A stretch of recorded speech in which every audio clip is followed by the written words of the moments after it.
তোমার রব চাইলে তোমাকে সব দান করতে পারেন, কিন্তু রব তোমার জন্য উত্তমটাই বেছে নেবেন।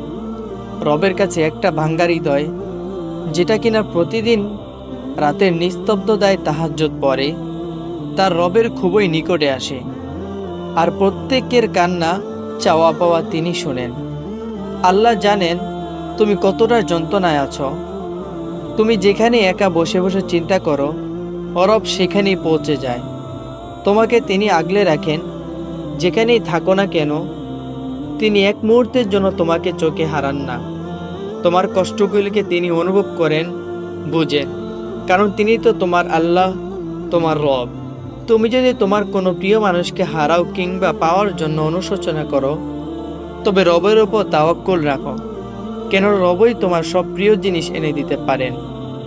তেমনি তাওয়াক্কুল করো, যেমন ইউসুফ আলাইহিস সালাম অন্ধকার কূপের মধ্যে করেছিলেন। তাওয়াক্কুল করো, যেমন ইউনুস আলাইহিস সালাম মাছের পেটে করেছিলেন।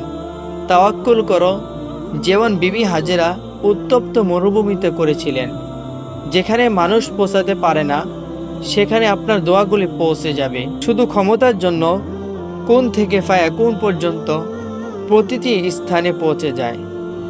যারা বারবার আল্লাহর কাছে দোয়া চাইতে থাকে, তাদের দোয়াগুলি আল্লাহর কাছে সবচেয়ে প্রিয় হয়। দোয়া কবুল হতে দেরি হচ্ছে বলে ভেবো না যে তোমার দোয়া কবুল হবে না বা কবুল করা হবে না।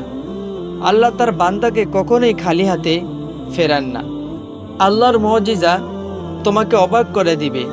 তাহাজ্জুদের দোয়া তোমার পাওয়ার জন্য মুজিজা ঘটাবে। তারপর দেখবে তাকে পেয়ে যাবে। যাকে পাওয়া তোমার অসম্ভব মনে হতো, যেগুলো তোমার কল্পনার বাইরে ছিল, এই সবগুলোর কিছু তুমি পেয়ে যাবে। প্রিয় ভাই বোনেরা, আল্লাহর উপর বিশ্বাস রেখে প্রিয় মানুষকে পাওয়ার জন্য দোয়া করুন। বেশি বেশি ইস্তেগফার, তাহাজ্জুদ পড়ে, নামাজ পড়ে দোয়া করুন। ইনশাল্লাহ আপনি আপনার প্রিয় মানুষকে পেয়ে যাবেন। আল্লাহ চাইলে সব কিছুই সম্ভব। প্রিয় ভাই বন্ধুরা, ভিডিওটি যদি আপনাদের কাছে ভালো লেগে থাকে, তাহলে চ্যানেলটি সাবস্ক্রাইব করে একটি লাইক এবং শেয়ার করে বন্ধুদেরকে দেখার সুযোগ করে দেবেন। আসসালামু আলাইকুম রহমতুল্লাহ।